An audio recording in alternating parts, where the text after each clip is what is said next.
Maganda umaga Pilipinas, ito pa rin si Joe Taruk sa Palatuntunan ng Bayan, Damdaming Bayan. Good morning, Sir Joe. Karen, good morning. Good morning po sa lahat ng nakikinig at nanonood ngayon sa DZRH. Hindi na po tayo magpapaligoy-ligoy mga kaibigan sapagkat ngayong umaga panawin natin sa loob ng impilan si Presidential Son, Congressman Mikey Arroyo ng ikalawang distrito ng lalawigan ng Pampanga. Congressman Mikey, maganda umaga po. Good morning, Manong Joe, tsaka good morning. Sa lahat ng ating nakikinig, magandang umaga po. Magandang pagkakataon ito para malinawan natin yung ilang mga issues kasi nakikita namin nakafocus sa inyo ngayon yung lahat ng kanyon nakafocus sa inyo ngayon. Okay, medyo isa-isahin natin mabuti at linawin natin ito pong naturang mga issues. At kasama po natin si Atty. Roy Rondain para tumulong sa mga pagpapaliwanag at paglilinaw nitong ilang mga masalimuot na issue. Atty., good morning. Good morning din sa'yo, Joe. Karen, good morning. Okay, siguro una nating itatanong, medyo linawin natin mabuti. Yun ang sinasabi at binabanatan na hindi raw idineklara ni Congressman Mikey sa kanyang, sa COMELEC, yung mga campaign contributions sa tulong na kanyang tinanggap ng komandidato bilang kinatabahan noong 2004 at 2007. Pakilinaw nga yan, attorney, please. Pwede ko linawin mamaya lahat yan, sagutin ko lahat, no, Joe? Pero sa pangsamantala, siguro dapat meron na gustong sabihin si Congressman Mikey para yun ang prologue natin. Bigyan muna natin siya ng pagkakataon. Congressman Mikey, please. Thank you, Manong Joe. Thank you for this opportunity. Karen, good morning. And to all our listeners and viewers on Teleradio. I feel that there must have been a lot of misunderstanding of statements I made during my appearance in GMA 7's unang hirit.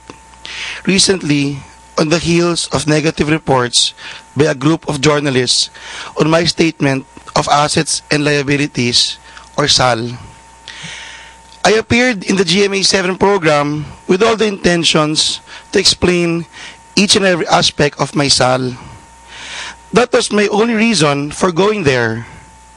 I was questioned by two of the most respected veteran journalists today, Arnold Clavio and Professora Winnie Monsod, both of whom I happen to be a big fan of. Di naman po siguro mali ang desisyon ko na pumunta doon sa programa. I had all the good intentions, and it must have shown also in my appearance, as many friends texted me or called me after the program saying it was the right and brave thing to do. Pero what may have caused the wrong perception among people must have been my inability to cope dun po sa rapidong pagtatanong ni Professora Monsod. I respect her, and though her questioning may have made me look bad or stupid, I guess very few people can actually really stand to questioning on live TV before millions of people, especially early in the morning, by an authority like Tita Winnie. Manang Joe, I admit not to being as glib as other politicians who can weave stories behind the simplest of issues. But you have to grant to me that I went there, nevertheless, to face the music, so to say. Manong, andali po sabihin sa kanila na, naku, hindi ako pupunta dyan. I can't make it because I have a prior commitment. I'm in my district. I'm preparing for my committee hearing. Or I don't feel it, or kumukulo ang tiyan ko. And dali po sabihin yun eh. But the thing is, I went there kasi wala po akong tinatago. I didn't choose the easy way out, Manong. Ngayon, Manong. Please. If my answers to those questions seem a little confused, ako lang po ang dapat sisihin. It is my mistake alone. Sana po I passed on these issues to my accountant, to my lawyer, because anyway, normally, they are the ones who actually prepare these documents. So, Manong, I brought with me today my lawyer, Atty. Rondain, so he can just answer these legal questions because it is in the spirit of truth anyway that we want how we should shed light in this issue. Thank you very much po.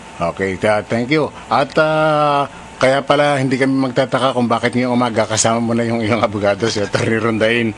Medyo nag-iingat at baka maulit yung isang insidente na nangyari nung ilang araw. Okay, Atty. Rondain, medyo linawin natin mabuti itong mga issues. Una, yun nga sinasabi ko kanina, hindi raw na-ideklara sa COMELEC yung mga tinanggap na campaign funds, assistance, or contributions ni Congressman Mikey. Ano ang katotohanan doon? Nakadeklara lahat ng mga requirements sa COMELEC. Nakadeklara lahat dun sa ano yun. At saka sa SALN niya. Si Congressman Arroyo, Congressman Mikey, will stand by yung mga nakadeklara sa mga SAL at saka dun sa COMELEC. Compliant siya, Joe. Paano naman ninyo ipaliliwanag? Kasi kung titingnan ninyo yung SALN ni Congressman Mikey, yung kanyang net worth from 5 million, lumobo ng mahigit na 60 milyon. At yun bang mga assets o ari-arian ay deklara lahat sa kanyang SALN?